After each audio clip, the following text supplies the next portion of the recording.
बीच में जब फोटो खींच दिया जाना है इससे यहाँ से मैंने जब खत्म हो जाए सीधे बंद कर देना, फिर उसको बता देना 15 मिनट 10 हो जाएगा। हाँ फिर तुम लोग भी आ जाना।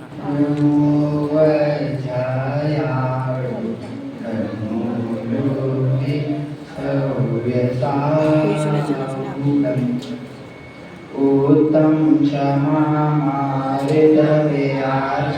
भावे हैं, सत्य साच संयम तप त्यागे उपावे हैं, आकिंचन ब्रह्मचार्य धर्म 10 सारे हैं, चहुंगति दुख तय काढ़ मुगति निधाने हैं।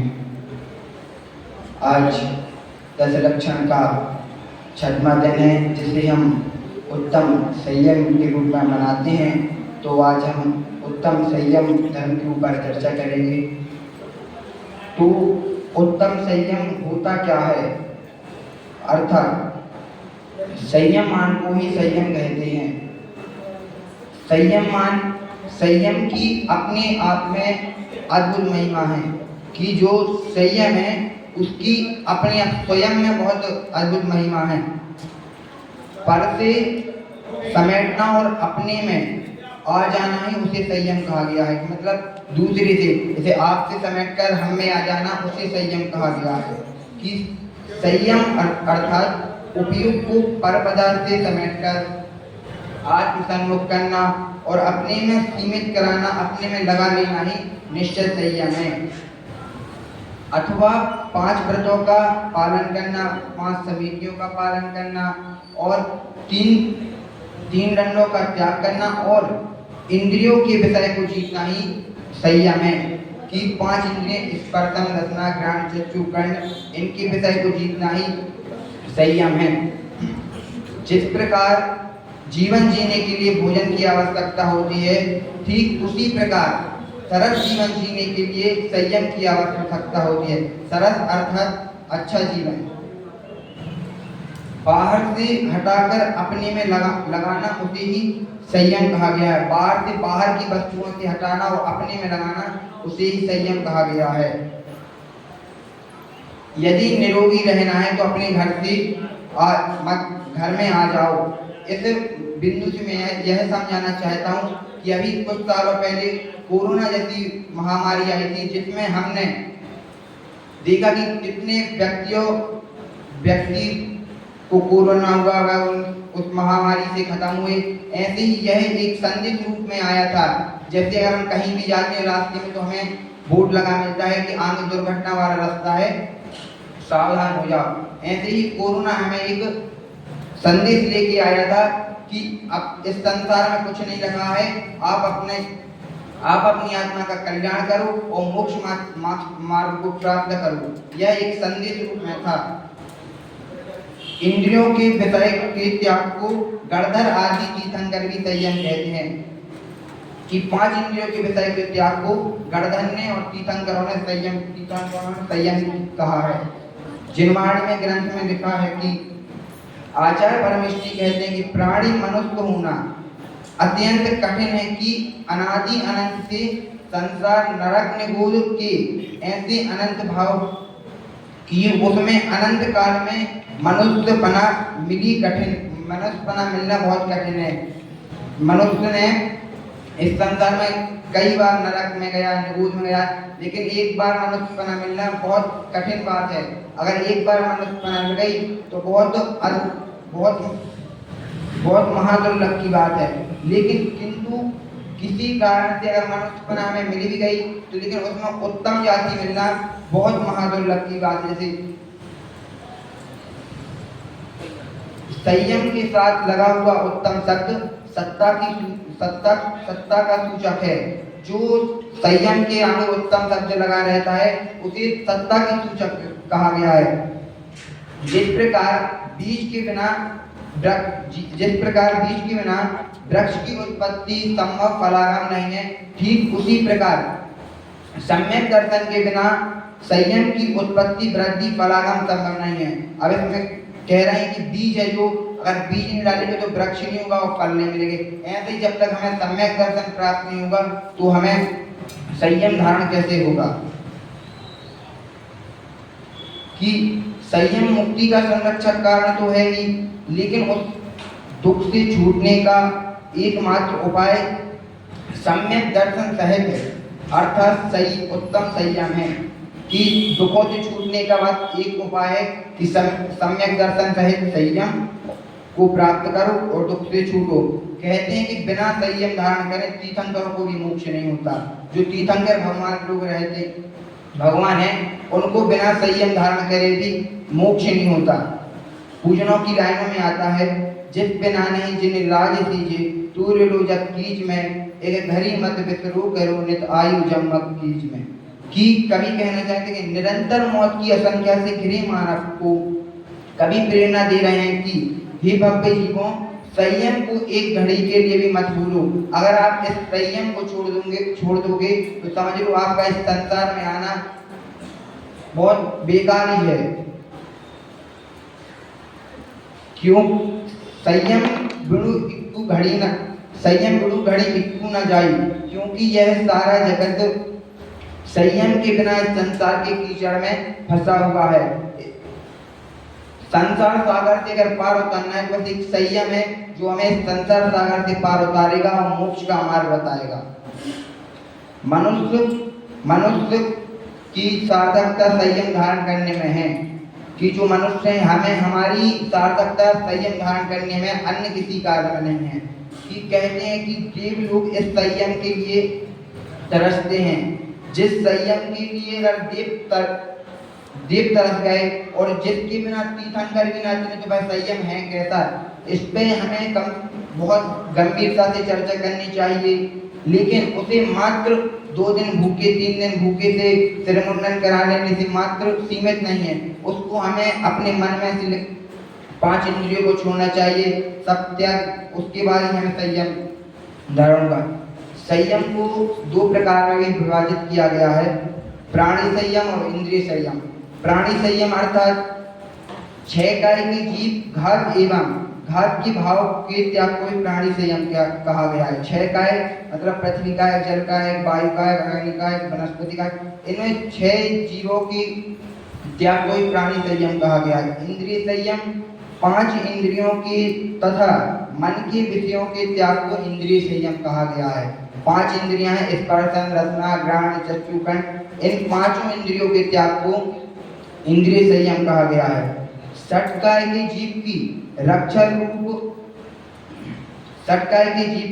रूप अहिंसा एवं 5 इंद्रियों के विषय की अगर बात चलती है तो लेकिन पर जीव का ध्यान भोगों की ओर जाता है। भाई ये नहीं सोचता कि हम जहाँ अच्छी बात होता जाने वो भोगों में फंसना चाहता है, वह भोगों में जाता बाहर के कार्यों में लगता है, मोह राग देश करता है। पंडित टूडरमल जी लिखते हैं कि बाह्य त्रस्त स्थावर की हिंसा तथा इंद्रिय मन के विषय की प्रवृत्ति उसको अविरत जानता है। हिंसा में प्रमाद परिणमित मूल है और विषय सेवन में अभिलाषा मूल है। उसका अवलोकन वह करता ही नहीं है तथा बाह्य क्रोध करना उसको कसाय जानता है। अभिप्राय में मोह राग देश है, उनको नहीं पहचानता। कि वह बता रहे कि इसमें मोह राग देश बात होकर वह उनको पहचानते कि नहीं हम क्या कर रहे हैं, किस में लग रहे हैं। वह केवल लगता जाता वह अपनी सोचता ही नहीं है कि आगे जाके हमारा क्या होगा। यदि बाह्य त्रस्त का त्याग एवं 5 इंद्रियों के विषय की प्रवृत्ति होने का नाम ही संयम है, तो देवगति में संयम क्यों नहीं होता? क्योंकि 16 स्वर्ग के ऊपर उक्त बातों की प्रवृत्ति संयमी पुरुषों की बहुत कम संख्या पाई जाती है। जो 16 स्वर्ग हैं उनके ऊपर संयम धारण वाले पुरुषों की बहुत कम पुरुष पाए जाते हैं। आचार्य उमा स्वामी ने स्पष्ट लिखा है कि 16 स्वर्ग के ऊपर प्रविचार का भाव भी नहीं होता। कि जो 16 स्वर्ग हैं उनके ऊपर प्रविचार अर्थात किसी चीज पर विचार नहीं करते, वो न कि मन में कुछ भाव आते, उनका भाव ही नहीं होता।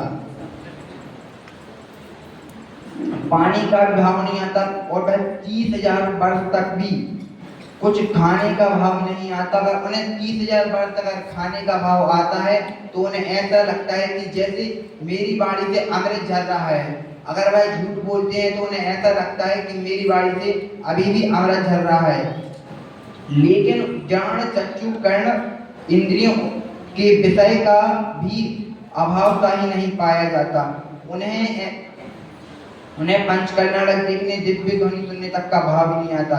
उन्हें यही नहीं लगता कि अगर हम पंच कर्नाटक करा नहीं रहे तो देख लें, जिनवाड़ी सुन लें, इसका उन्हें नाम मात्र भी भाव नहीं आता।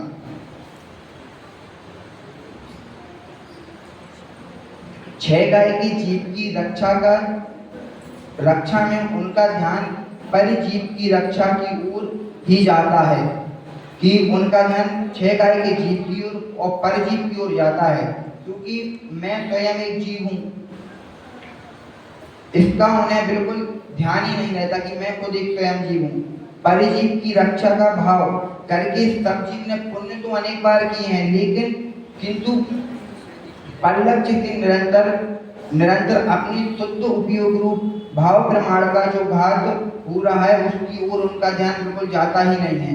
केवल वह मिथ्या और कसाई में लगते जाते हैं। इसका उन्हें ध्यान ही रहता कि हम पुण्य तो उन्होंने करे लेकिन निरंतर पुण्य नहीं किए। मिथ्या और कसाई में केवल निरंतर जाते हैं और वह अपना अपघात करते हैं, खुद से अपना घात करते हैं। जब हम इंद्रियों के संबंध में कुछ विचार करते हैं तो हमें इंद्रिय अपना गुलाम बनाती है, ना कि इंद्रिय हमारी। इंद्रिय ने हमें अपना गुलाम बना लिया, ना कि इंद्रियों ने हम इंद्रियों को।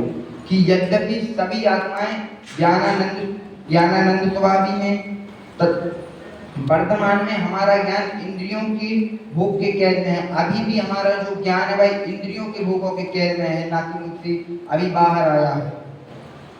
सुबह से शाम तक के हम जितने भी कार्य करते हैं भाई केवल इंद्रियों के माध्यम से संपन्न होते हैं, ना कि और किसी भी चीज के।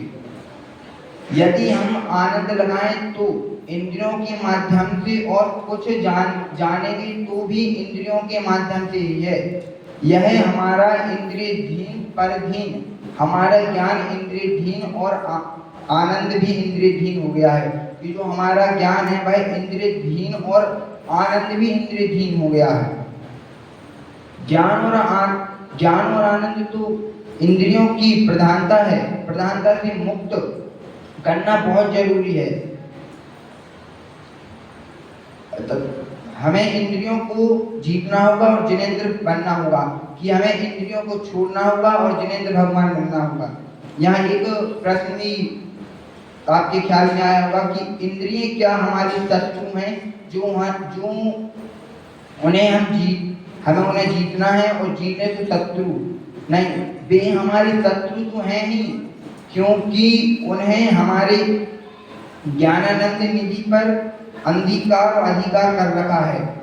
आप यह कह सकते हैं कि इंद्रिय तो हमारे आनंद और ज्ञान में हैं ही, सहायक हैं। वे 5 इंद्रियों के भोग में आनंद लगाने में सहायक हैं। कि वो 5 इंद्रिय स्पर्श रसना ज्ञान चक्षुकन इनकी भोगों में लगाने में सहायक है, ना कि उनमें से बाहर आने के लिए। पदार्थ को जानने में भी सहायक करती हैं। सहायक को शत्रु क्यों कहते हो? सहायक तो मित्र है, शत्रु नहीं। जो सहायक है वो हमारा मित्र है, शत्रु नहीं है। जिस कुंद देव लिखते हैं कि जिस प्रकार ज्ञान मूर्त अमूर्त और इंद्रिय अतीन्द्रिय होता है, उसी प्रकार सुख भी मूर्त और अमूर्त और इंद्रिय अतीन्द्रिय होता है। इनमें इंद्रिय ज्ञान और इंद्रिय सुख ही है, अतीन्द्रिय ज्ञान और अतीन्द्रिय सुख उपादेय है। कि इंद्रिय ज्ञान तो इंद्रिय सुख है ही, लेकिन अतीन्द्रिय ज्ञान और अतीन्द्रिय सुख भी उपादेय माना गया है। आदरणीय दादा लिखते हैं धर्म की 10 लक्षण किताब में कि प्यासे को मात्र पानी की जरूरत है, ठंडे मीठे रंगीन पानी की नहीं। पेट को बस पानी की जरूरत है, चाहे वह गर्म हो चाहे वह ठंडा। पर लेकिन स्पर्शन इंद्रिय को ऐसा लगता है कि ठंडा पानी ही मिल जाए, लेकिन स्पर्शन रसना इंद्रिय कहती है कि मीठा पानी होना चाहिए। घ्राण इंद्रिय कहती है कि सुगंध होनी चाहिए पानी में। चक्षु इंद्रिय कहती है कि रंगीन पानी होना चाहिए, लेकिन पेट को तो बस पानी की जरूरत है, न रंगीन न। लेकिन यह 5 इंद्रियों हमें भोगों में फंसाए हुए है। यद्यपि सारा जगत इंद्रियों की भोग में उलझा है, तथापि वैराग्य का वातावरण पाकर भी उनको छोड़ना बहुत कठिन मानता है कि अगर सारा जो जगत है भाई उसको अगर वैराग्य का वातावरण भी मिल रहा है, लेकिन वह इंद्रियों को नहीं छोड़ना, वह उल्टा उनका गुलाम मान रहा है। जितना इंद्रियों के माध्यम से होने वाले ज्ञान की बर्बादी रोकना है, क्योंकि इंद्रिय भोग को तो सारा जगत बुरा कह रहा है कि इंद्रिय भोग में उनको तो सारा जगत बुरा कह ही रहा है, लेकिन पर इंद्रिय ज्ञान को उपाधि मान बैठा है। जिसे उपाधि माना हो उसे छोड़ने का प्रश्न उठता ही कैसे? कि अब इनको अपन ने अपना अब उपाधि मान लिया तो इनको छोड़ने का प्रश्न कैसे उठता है? इनको हम छोड़े कैसे? लेकिन हम यह जानते ही नहीं है कि ये इंद्रिय खुद इंद्रियां अपने भोगों में फंसाए ना, हम खुद उनके भोगों में फंसते जा रहे हैं। इसलिए हमें इंद्रियों से बचना चाहिए और अपनी आत्मा का कल्याण करना चाहिए, क्योंकि हमने इस जैन कुल में जन्म लिया है तो हमें कम से कम अपनी आत्मा का कल्याण करना चाहिए, मोक्ष मार्ग की प्राप्त करना चाहिए। मंगल